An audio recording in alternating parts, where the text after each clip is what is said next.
Okay, hello everyone. So in our last class we have discussed what is shear force and what is bending moment, and what is shear force diagram and what is bending moment diagram, and what are the sign conventions which we need to use while drawing the shear force diagrams and bending moment diagrams. Okay, so in this session we'll take an example, problem, so we'll solve that. Okay, so once again I'm reminding that what is the sign convention that we need to use while drawing the shear force and bending moment diagrams. So as we know, so in our last class as per our discussions, for shear force diagram, if you are following a right hand system or we can follow a left hand system. So if you are following a right hand system, so right side downward force is positive and upward force is negative.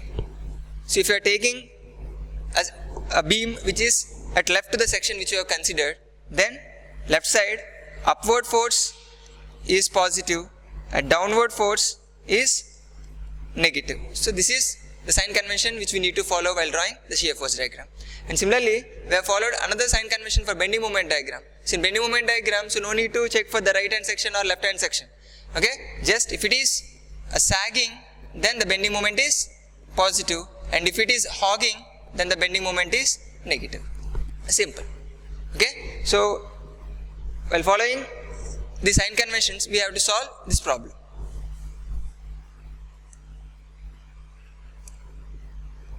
So this is the problem on a simply supported beam. So we can see a simply supported beam with the two supports at the two ends A and B. So at the end A we have a hinged support, and at the end B we have roller support, and it carries 3 point loads of magnitudes 5 newtons, 10 newtons and 8 newtons at points C, D, E. Now we have to draw the shear force and bending moment diagrams. So if you observe, the span of this given simply supported beam is 2 plus 2 plus 3 plus 1, so which is some 8 meters as given. Okay, so for any beam, so if it is a cantilever beam, then no need to go for the reactions. But if it is a simply supported beam, so before proceeding to the shear force and bending moment diagrams, we have to calculate the support reactions first. Okay, and we know that as it is hinged support, then it can offer the two reactions. One is in horizontal direction and another one is in vertical direction. So let us assume that it is a vertical reaction, that is VA, and this is a horizontal reaction, that is HA. So why it is A means it is a support reactions at point A, and here at point B we have a roller support. So it can offer the reaction support only in vertical direction only. So let it be some VB. Okay, so although here we are having two support reactions, one is in vertical direction and horizontal direction, no need to calculate this horizontal reaction. So why we don't need to calculate horizontal reaction? Because if we calculate, then we'll get this term as 0. So the reason for that is all the carrying loads or the active loads are in vertical direction. Therefore the support reaction will be also in vertical direction only. So no need to go for this horizontal support reaction. So now how we can calculate the support reactions? So first we should understand that under the action of these three active forces and these two support reactions, the given beam is in equilibrium. So if it is in equilibrium, then we have to follow the equations of equilibrium. So what are the equations of equilibrium? Something like you have learned in engineering mechanics, that is sigma x is equal to 0 and sigma y is equal to 0 and sigma m about any point on the plane should be equal to 0. Any point, that can be a point A, point C, point D and point E.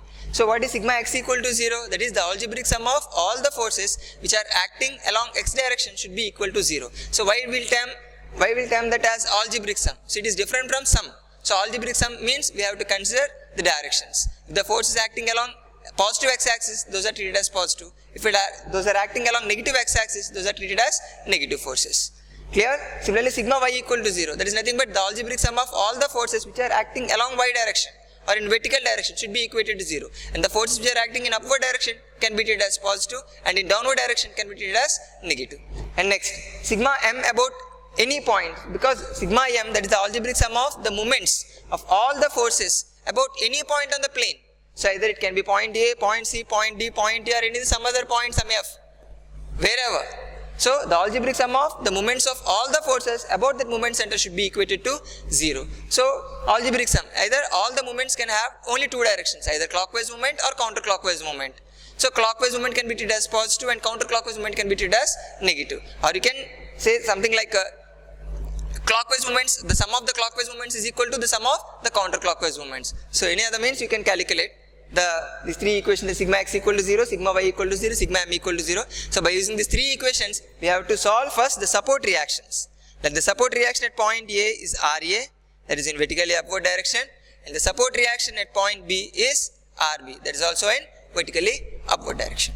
So we have to calculate that. So here, no need to use the sigma x equal to 0 because no force is acting along x direction. Okay, the only two equations that we need to use is sigma y equal to 0 and sigma m about point. Any point should be equated to 0. So we have two equations and two unknowns which are Ra and Rb. We can solve.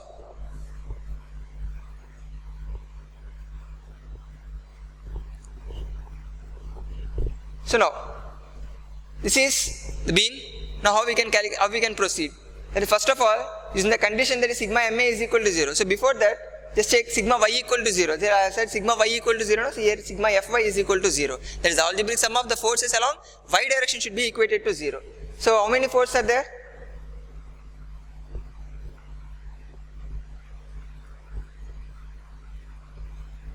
Okay. So totally we have 3 downward forces and 2 upward forces. So what are the upward forces? Ra and another upward force is Rb. So totally we have Ra and Rb are the upward forces, and next one we have 5 newtons, 10 newtons and 8 newtons are the downward forces. Therefore the algebraic sum means totally Ra plus Rb is equal to 5 plus 10 plus 8. So let it be the equation 1. Okay, and in other words, we have another equation that is like a sigma m about A is equal to 0. So, has used first that equation, that is using the condition sigma ma is equal to 0. Okay, suppose we are considering here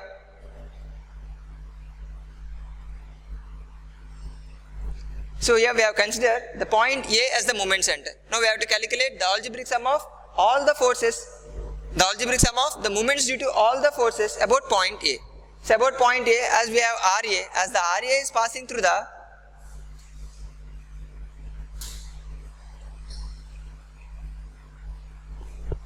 about Ra. So as the Ra is the point to the passing through the point A, so the moment of this Ra about point A is 0. Now, what is the moment of this 5 Newton force about point A? So as I discussed earlier, the moment is nothing but force into perpendicular distance. So this is the line of action of force of magnitude 5 newtons. And what is the perpendicular distance between the moment center and the line of action of force? Which is 2 meters. Therefore this moment will be equal to 5 into 2. So which moment? Clockwise or counterclockwise?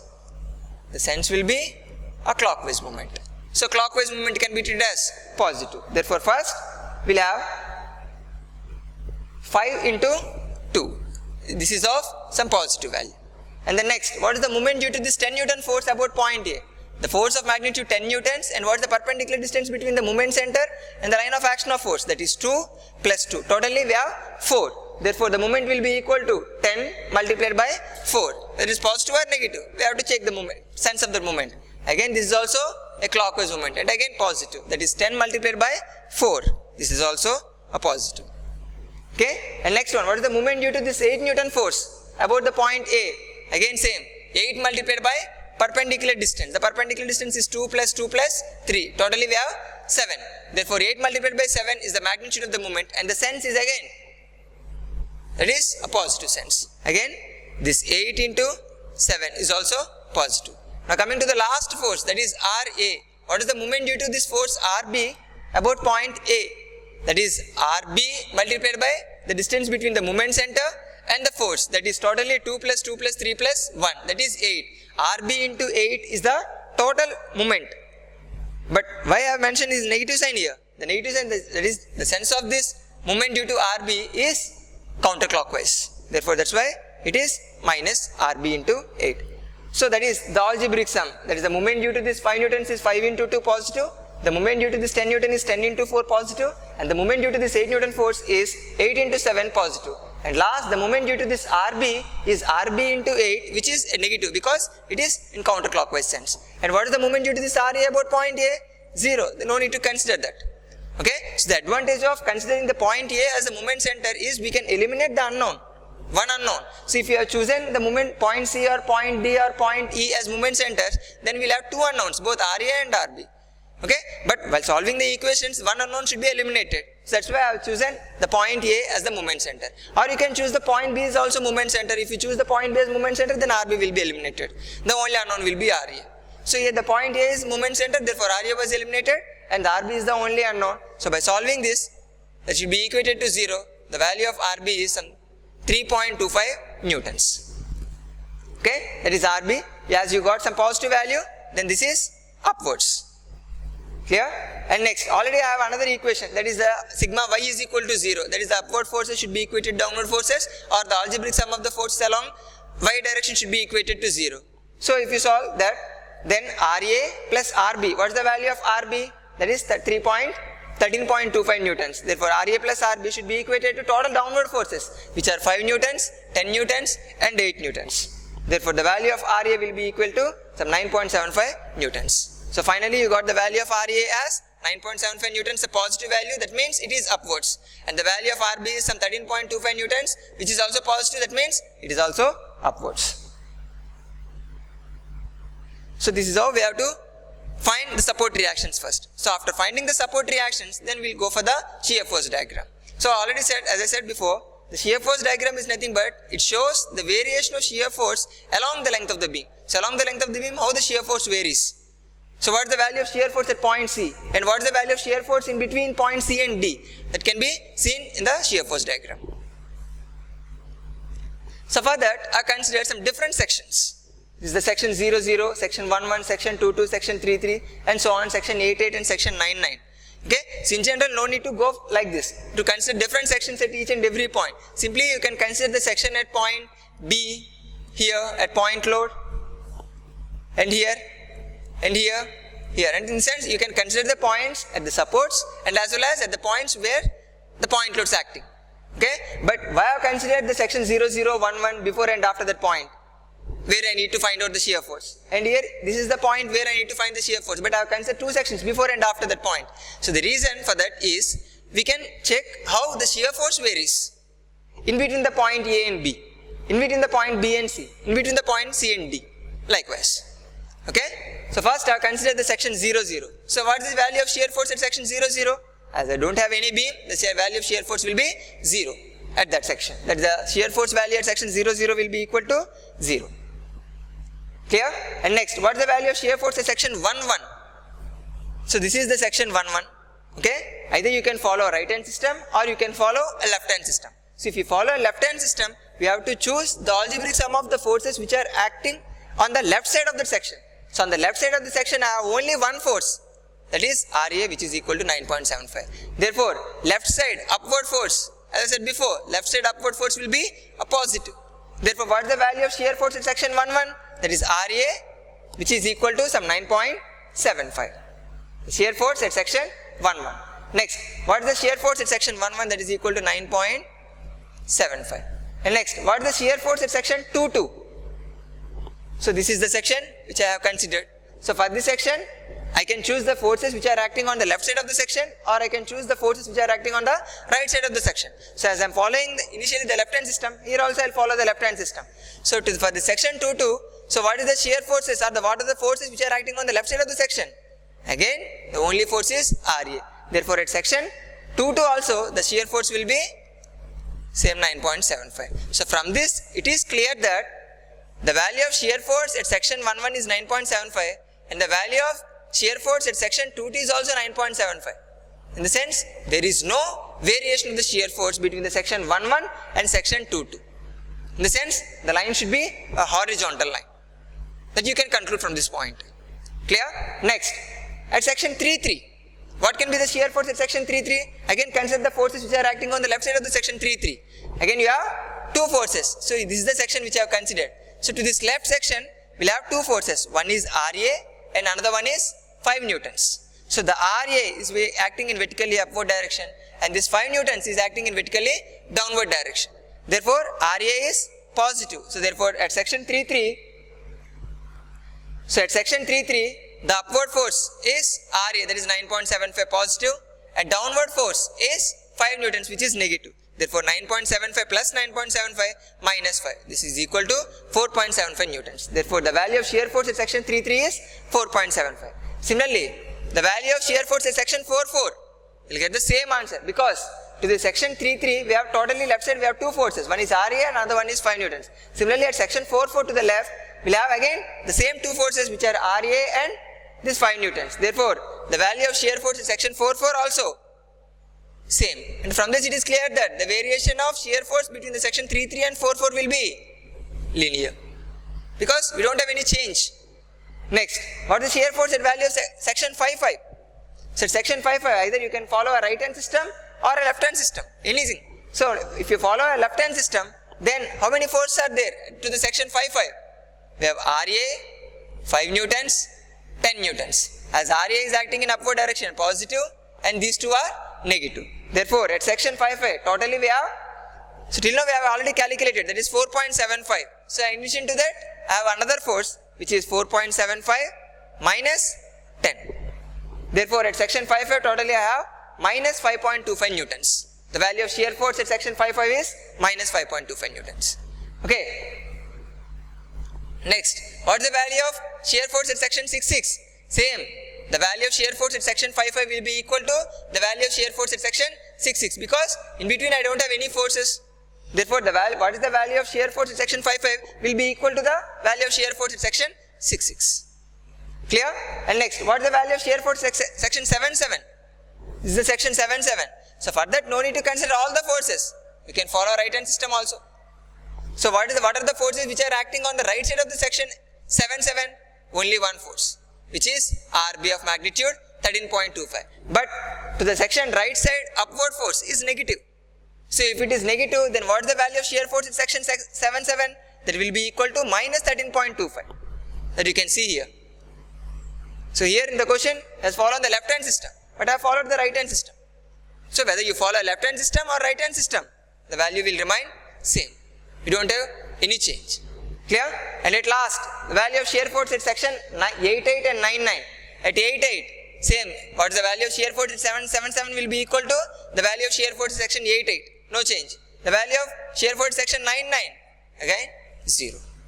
So from this, it is clear that the value of shear force at point A, so it is the point A and it is the point B, this is C.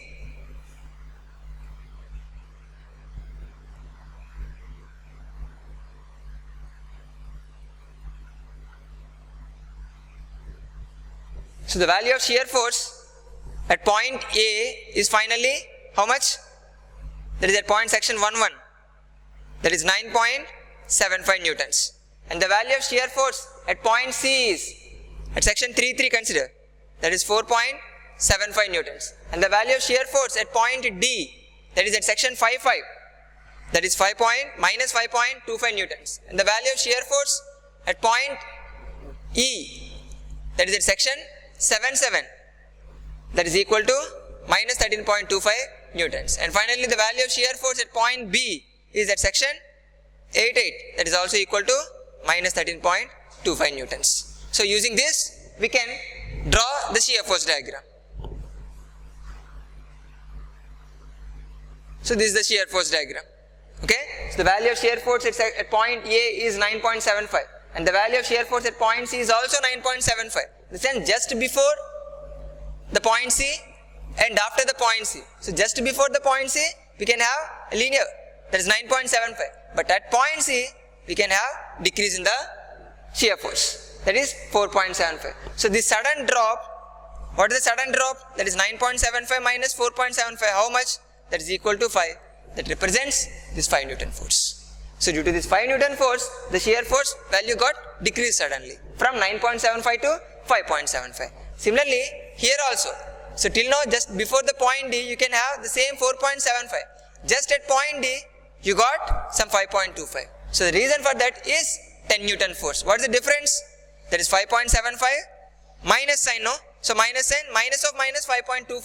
That will be equal to this 10 Newton force. Always in the shear force diagram, the positive values will be represented on the top of this line and the negative values will be represented on the bottom of this line. And similarly next, at point D, the value of shear force will be some minus 13.25. But what is the variation?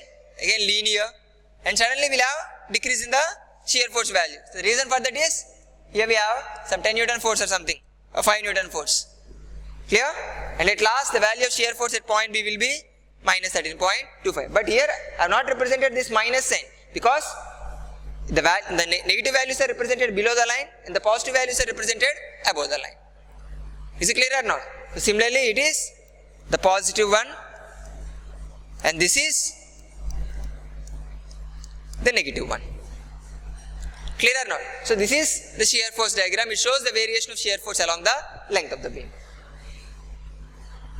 Next, bending moment. How can you calculate the bending moment for this diagram?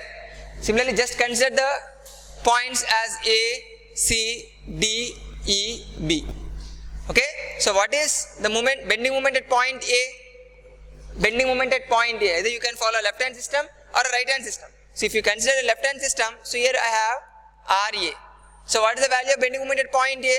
That is RA multiplied by perpendicular distance. Where we need to consider the perpendicular distance. That is the perpendicular distance between the line of action of force and moment center. Here the line of action itself passing to the moment center. Therefore perpendicular distance is 0. Therefore the bending moment at point A is 0. Similarly, what is the value of bending moment at point B? That is also RB multiplied by perpendicular distance 0. Again here 0. So you can have, like, you can remember that for simply supported beam, the bending moment values at the supports will be 0 always. Okay? So at point C, D, E should be calculated. So therefore, what is the bending moment value at point C? That is MC. Either you can follow left hand system or you can follow right hand system. If you follow left hand system, so this is the section which I have considered. So consider the forces which are acting on the left of the system. So what are the forces? RA. Therefore, bending moment at point C will be equal to RA multiplied by perpendicular distance. What is the perpendicular distance? 2 meters. You know the value of RA multiplied by 2, some value. But the thing is, whether it is bending moment is positive or negative. How can you check? So what is the sign convention that we need to follow for the drawing bending moment diagram? Only one sign convention. If it is sagging, positive. If it is hogging, negative. So check whether it is sagging or hogging. So this is the beam. So this is the point which I have considered. And this is the force which is acting in vertically upward direction. So as a result, how the beam bends? So the beam will bend like this. Am I right or wrong? So whether it is sagging or hogging? Sagging. So positive. So you will get some plus RA multiplied by 2. So you know the value of RA and multiply that with 2. You will get the bending moment at point C. Now, similarly, what is the bending moment at point E? That is also equal to, again you have one force to this right hand system. Either you can follow left hand system, right hand system. Here I have followed the left hand system, here I have followed the right hand system. The reason is, suppose at this point if I consider the right hand system, I have to consider the RB, this 10 Newton force and this 10 Newton force, all these forces should be considered. Okay, so suppose if I consider the left hand system, only RA can be sufficient to find the bending moment. Similarly, at point D, if I consider the left hand system, I have to consider these 3 forces. But if I consider the right hand system, the only one force which is RB is sufficient to calculate the bending moment at point E. So that's our choice. So whether we should follow left hand system or right hand system. But the sign convention is sagging positive, hogging is negative. Okay. So bending moment at point E will be equal to right hand system. So the magnitude is RB multiplied by what is the perpendicular distance? 1. So this is the magnitude, but what is the sense? Whether it is a positive or negative? Again check. So this is the moment center and this is the force which is acting in upward direction. Therefore as a result the beam will bend like this. So what is this? Sagging or hogging? Sagging. So again positive. Therefore the bending moment at point E will be again plus RB into 1. You know the value of RB? Multiply that with 1, you will get the bending moment at point E. And next, the value of bending moment at point D. Now you can follow either left hand system or right hand system, whatever it may be. If you follow left hand system, you should consider RA and this force into the consideration. If you follow right hand system, this RB and this force should be taken into the consideration. Clear?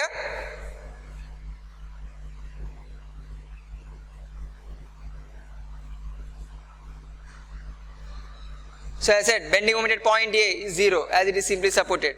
bending moment at point C is 9.75. That's the value of RA is 9.75 multiplied by 2. Next, the bending moment at point D. So 9.75 force is RA multiplied by 4, which is of positive value. But this 5 into 2 is a negative value because you got hogging there. That's why minus 5 into 2 will be the hogging bending moment. So as a result, totally you have 29 Newton meter bending moment at point D. Next, the value of bending moment at point D. So as follow the left hand system. That's why he has considered the RA and this 5 newtons and 10 newtons. Or simply you can follow the right hand system. That is RB multiplied by 1. You will get the same answer. That is RB value is 13.25 and the perpendicular distance is 1. Therefore 13.25 into 1. Sagging or hogging? Sagging. Positive value. The bending moment at point B is again 0. That you can check like this also. So always in a simply supported beam, the value of bending moment at the supports will be always equal to 0.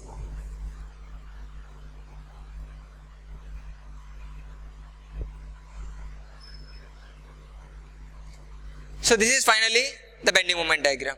So you know that the value of bending moment at point A is 0 and the value of bending moment at point B is 0. But the value of bending moment at point C and at point D and at point D all are of positive values. So at point B I got some 19.75 and at point D I got some 29 Newton meter and at point E I got some positive, that is 13.25 Newton meters. Okay. Similarly, like shear force diagram, the positive value should be represented above the line and the negative value should be represented below the line. So in bending moment diagram also, the positive value should be represented above the line and the negative value should be represented below the line. So here I got all the positive values, therefore all the points are represented above the line. But here the question is, why the variation is linear here? So in shear force diagram, the variation is not linear, it is constant between the point to point, just like this. But in bending moment diagram, the variation of this bending moment value is linear variation. So the reason for that is,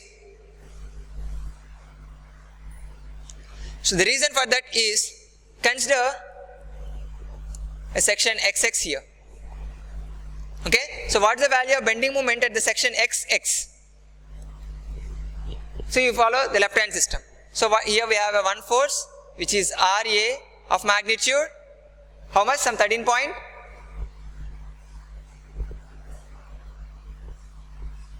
9.75, right.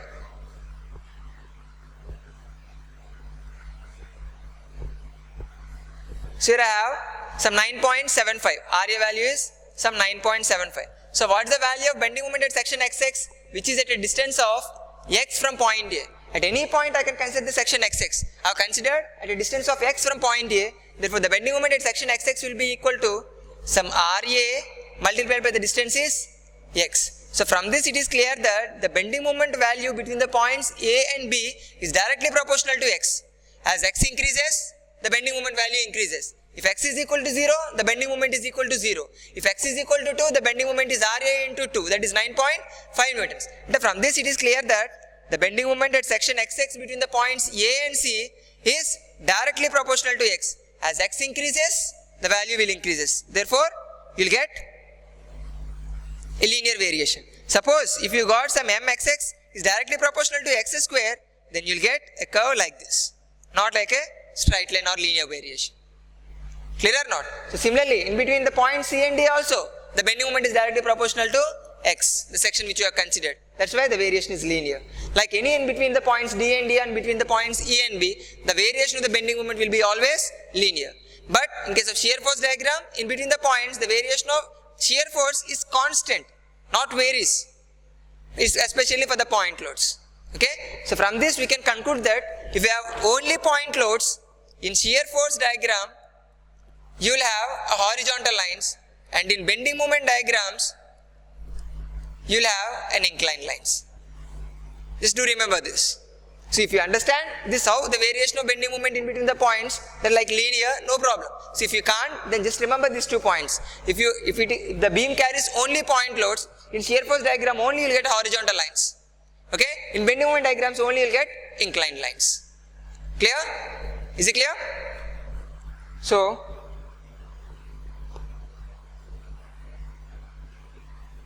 So finally, this is how we represent the shear force and bending moment diagrams below the actual problem.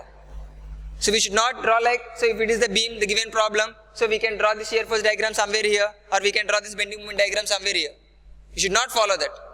Okay, so exactly below the question, we should have shear force diagram and we should have bending moment diagram. So why we need to follow this?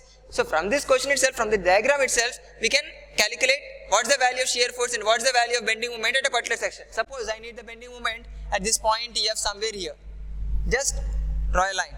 The value of shear force at point F is 4.75. The value of shear force at bending moment at point F is in between some 9.75 to 29 Newton meter. So if it is the midpoint, then obviously it will be the average for this 29 Newton meter and 9.5 Newton meter. Clear? Similarly, you can do the interpolation wherever you need. Is it clear or not? So this is finally the bending moment shear force and bending moment diagrams for the given beam, a given problem. So in this problem, like we have chosen only simply support point loads only. Simply support beam carrying point loads. So in the next problem, we can go for a simply support beam or a cantilever beam carrying UDL and UVLs. Then this variation may not be same for the problems. So only for the beam carrying point loads, the variation of shear force will be constant and the variation of bending moment will be linear. Is it clear?